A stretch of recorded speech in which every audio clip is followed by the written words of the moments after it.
In this lecture, we are going to discuss forward propagation as it relates to neural networks. Neural networks are all about making predictions, and so making a prediction in a neural network is what we refer to as going in the forward direction.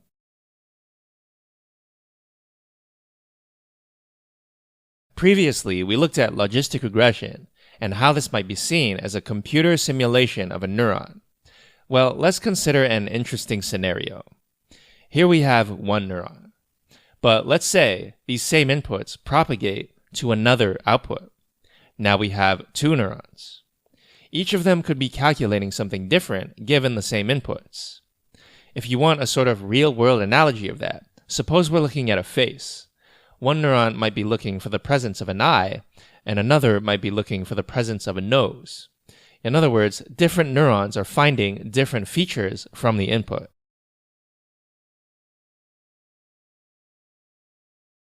Well, how about we add another neuron? Now we have a whole layer of neurons.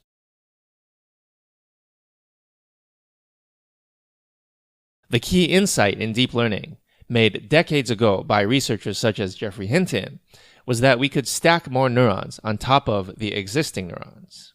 Remember, that's kind of like how our brain is. We don't just have one neuron in our brain, we have many. So one neuron might be connected to another neuron, which might then be further connected to another neuron, and so forth. So you end up with this long chain of neurons. The key idea is that we can think of neurons as uniform, although these days we know a lot about the brain, and so this is not physically the case. Some parts of the brain are different than others. But for our simple computational model, we can assume the brain is uniform.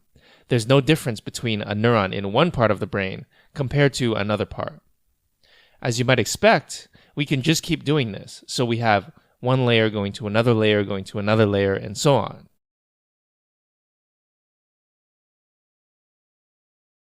So what have we done? Well, we expanded our concept of neurons in two important ways. First, we said that the same inputs could be attached to multiple different neurons, each calculating something different. This means more neurons per layer. Second, we said that neurons in one layer could act as inputs to another layer of neurons. So the first concept is to make the neural network more wide. The second concept is to make the neural network more deep. And believe it or not, this is all it takes to build a neural network. Take a neuron, add more neurons across the same layer to make it wide, and then add more layers to make it deep.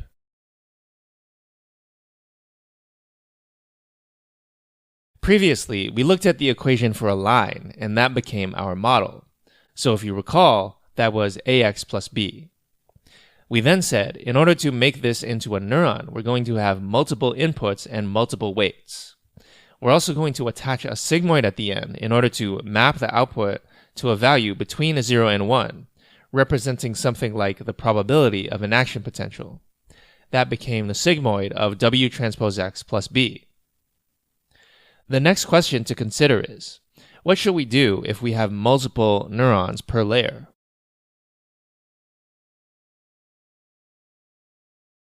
Well, suppose I have some output at the next layer. Let's call that Z sub j, to represent the jth neuron in that layer.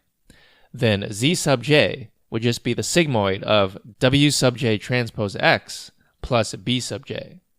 Let's say that j goes from 1 to m, so that we have m neurons in this layer. That also means we'll have m wj's and m bj's.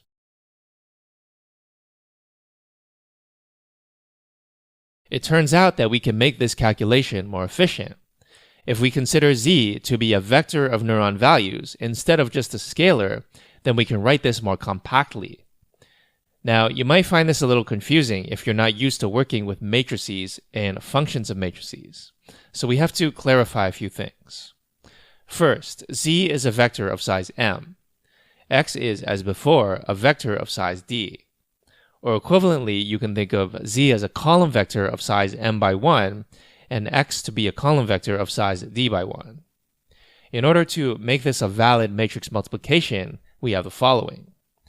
W is a matrix of size d by m, so when you transpose it, you get m by d, and then when you multiply that by x, which is of size d, you get out a vector of size m.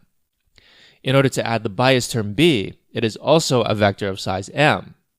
The sigmoid here is meant to be an element-wise operation, so whatever the size of the input is, it has the same size output. In other words, it would be as if you applied the sigmoid to each component of its argument individually and then organize them into a vector or a matrix of the same shape.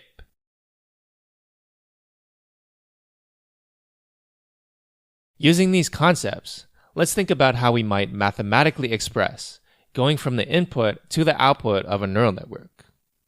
First, let's consider that we are going to have multiple layers, so it's not enough to call our weights just W and B.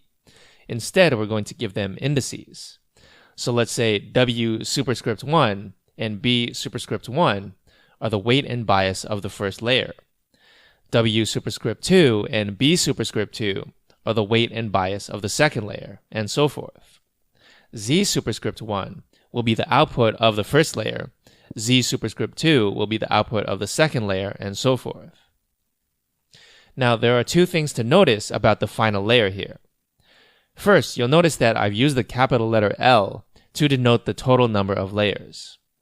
The letter L is common in deep learning, so if you see the letter L elsewhere, don't be surprised, just pay attention to the context.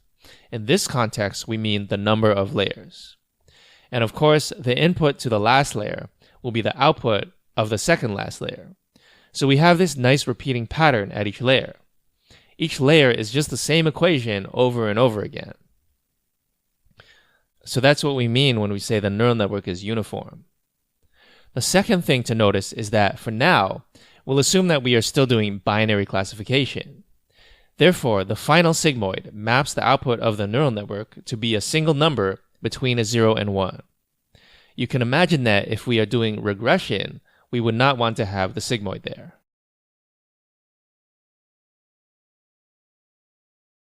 So of course, this brings us to the next question. What does a neural network for regression look like? Surely we are not limited to just binary classification. And luckily, it's very similar. All we do is simply remove the final sigmoid.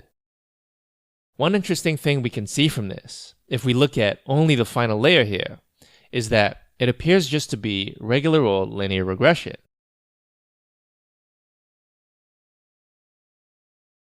And that brings us to our next major point. This is a very helpful perspective when you're thinking about neural networks, so I think it's important to learn about early on. If you think about what we just looked at, neural networks for binary classification and neural networks for regression, they are not that different from what we looked at previously. If we look at just the final layers, they look just like regular old linear regression and logistic regression. That's what we studied in the previous section. So here's a new way to think about neural networks. Instead of merely a network of layers of neurons, really we're just doing a series of feature transformations. So we go from feature to feature to feature, and then finally, we just have a plain linear regression for regression or logistic regression for classification.